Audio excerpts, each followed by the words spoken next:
ತುಮಕೂರು ಜಿಲ್ಲಾಡಳಿತ ವತಿಯಿಂದ ಅಕ್ಟೋಬರ್ 11 ಮತ್ತು 12ರಂದು ನಡೆಯುವ ತುಮಕೂರು ದಸರಾ ಉತ್ಸವ 2024 ಕುರಿತು ಜಿಲ್ಲಾಧಿಕಾರಿಗಳ ಕಾರ್ಯಾಲಯದಲ್ಲಿ ಪ್ರಧಾನ ಸಮಿತಿ ಸಭೆ ನಡೆಸಿದರು.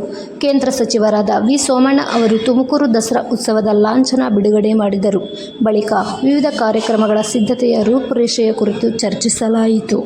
ಈ ಸಂದರ್ಭದಲ್ಲಿ ಕೇಂದ್ರ ಸಚಿವರಾದ ವಿ. ಸೋಮಣ್ಣ, ಶಾಸಕ ಜ್ಯೋತಿ ಗಣೇಶ್, ಜಿಲ್ಲಾಧಿಕಾರಿ ಶುಭಾ ಕಲ್ಯಾಣ್, ಸಿಇಒ ಪ್ರಭು, ಮಹಾನಗರ ಪಾಲಿಕೆ ಆಯುಕ್ತೆ ಡಿ.ವಿ. ಅಶ್ವಜ, ಎಸ್ಪಿ ಅಶೋಕ್, ವೆಂಕಟ್, ಮುಖಂಡರಾದ ಮುರಳಯ್ಯ, ಹಾಲಪ್ಪ ಮತ್ತಿತರರು ಉಪಸ್ಥಿತರಿದ್ದರು. ವರದಿ ಶ್ರೀಕಾಂತ್,